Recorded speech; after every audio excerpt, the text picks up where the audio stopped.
નમસ્કાર, reporters TV ન્યૂઝમાં આપનું સ્વાગત છે। જાલોદમાં 14 ગામોના આદિવાસી ખેડૂતોની જમીન વિવાદ મુદ્દે ખેડૂત આગેવાન મુકેશભાઈ ડાંગીએ પ્રાંત અધિકારીને કરી રજૂઆત। જાલોદ તાલુકાના 14 ગામોના ગરીબ આદિવાસી ખેડૂતોની જમીન જેના ઉપર ખેડૂત પરિવાર નિર્ભર હતા તે જમીન દિલ્હી મુંબઈ કોરિડોર હાઈવેના નામે છીનવી લેવામાં આવેલ હતી, જેની સાથે આ હાઈવેનું કામ ચાલુ કરવામાં આવતા ખેડૂતોની 17 જેટલી મૂળભૂત સુવિધાઓ છીનવાઈ જતા ખેડૂતો 3 વર્ષથી વિરોધ નોંધાવાઈ જઈ આવી રહેલા હતા અને વારંવાર હાઈવેનું કામ બંધ કરાવી દેવામાં આવતું હતું, જે અંતર્ગત ખેડૂત આગેવાન મુકેશભાઈ ડાંગીની અનેકવાર ધરપકડ પણ કરવામાં આવેલ હતી, પરંતુ ખેડૂતોને તેમનો હક મળી રહે તે માટે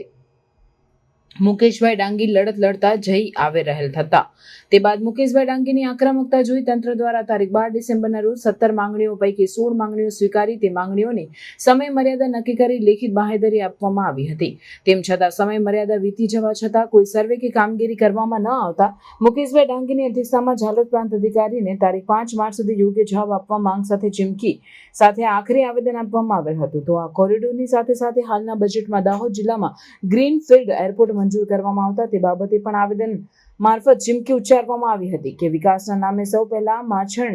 નાળા જલાશય યોજનામાં, તે બાદ કાલી 2 જલાશય યોજનામાં અને તે બાદ કોરિડોર હાઈવેના નામે ગરીબ આદિવાસી ખેડૂતોની જમીન છીનવી લઈ અમોને જમીન અને ઘર વિહોણા બનાવી અમારા પરિવારોને રજળતા કરી દેવામાં આવે છે। પણ જો હવે એરપોર્ટના નામે 1 ઇંચ જમીન પણ અમો આપવા માંગતા નથી। જો એરપોર્ટના નામે છીનવવાની કોશિશ કરવામાં આવશે તો તેનું પરિણામ ખૂબ જ ભયંકર આવશે અને હવે અમો જમીન સંપાદન અધિકારીની કચેરી આગળ જ આત્મવિલોપન કરીશું તેવી મુકેશભાઈ ડાંગી દ્વારા ચીમકી ઉચ્ચારવામાં આવેલ હતી અને તેનો ખુલાસો પણ તારીખ 5 માર્ચના રોજ કરવામાં આવે તેવી માંગ કરી હતી। રિપોર્ટર નાગેશ્વર સેન, દાહોદ।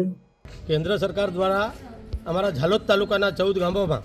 જે અમારા ગરીબ આદિવાસી ખેડૂત ખાતેદારો હતા એમની જમીન વિકાસના નામે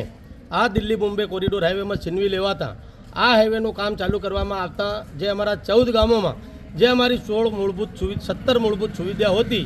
તેની એ છીનવાઈ જતાં અમે એમની માંગણી કરતા જઈ લડાઈ લડતા જઈને છેલ્લા 3 વર્ષથી આવી રહેલ હતા। અમે આ બાબતે અનેકવાર આ હાઈવેનું કામ પણ બંધ કરાવેલું, પરંતુ જાલોદ પ્રાંત અધિકારી શ્રી દ્વારા તમામ ઓથોરિટી અને જવાબદાર અધિકારીઓને સાથે રાખી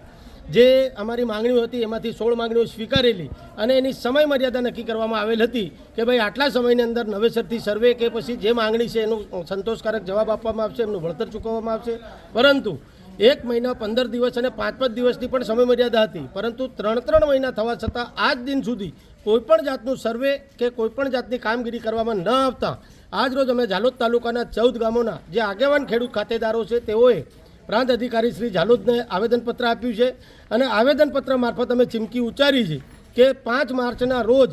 જો અમારી જે માંગણીઓ છે એનો સંતોષકારક જવાબ આપવામાં ન આવે, એમને ન્યાય આપવામાં નહીં આવે તો જે અમારા પરિવારો આ જમીન છીનવાઈ જતાં જે પોતાના પરિવારનું ભરણ પોષણ કરવા માટે ગુજરાતના મોટા શહેરોમાં મજૂરી અર્થે જયેલ છે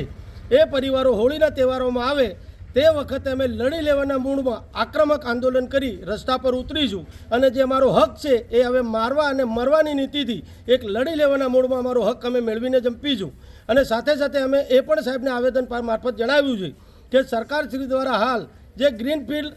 એરપોર્ટ મંજૂર કરવામાં આવ્યું છે અને એ પણ જાલોદ તાલુકામાં બનવાનું છે અમને ખબર છે, તો એ એરપોર્ટમાં હજારો એકર અમારી જમીનો છીનવાઈ જશે અને સાથે આ હાઈવેની નજીક જે અમારી થોડી ઘણી જમીનો બચેલી છે એ સુવિધા અને સવલતો અને સગવડોના નામે એ પણ છીનવી લેવામાં આવશે। માટે આ જો તમારે એરપોર્ટ બનાવવું હોય તો સૌપ્રથમ અમારે માછણ નાળા જલાશય યોજના અંતર્ગત અમારી જમીનો છીનવી લેવામાં આવી, એ પછી કાલી 2 યોજના અંતર્ગત છીનવી લેવામાં આવી, તે બાદ દિલ્હી મુંબઈ કોરિડોર હાઈવે અંતર્ગત અમારા ગરીબ ખેડૂતોની જે જમીન છે છીનવી લેવામાં આવી અને હવે 4થી વખત એરપોર્ટના નામે અમારા ગરીબોનો ખાત્મો કરવા માટે જે જમીન છીનવી લેવાનું કાવતરું કરવામાં આ સરકાર દ્વારા આવેલ છે એને સખત શબ્દોમાં અમે વખોડીએ છીએ અને આ આવેદન મારફત અમે વિનંતી કરીએ અને સાથે ચીમકી પણ ઉચ્ચારીએ છીએ કે એનો ખુલાસો પણ અમે તારીખ 5 માર્ચ સુધી આપવામાં આવે, નહીં તો જોવા જેવી થશે। અને જે વખતે આપ અમારું આંદોલનને ડામી દેવા માટે તંત્રનો ઉપયોગ કરશો એ વખતે કોઈ અજુગતી ઘટના બનશે એ તમામ જવાબદારી શાસન અને પ્રશાસનની રહેશે। આપનું નામ? મુકેશભાઈ ડાંગી, ખેડૂત આગેવાન।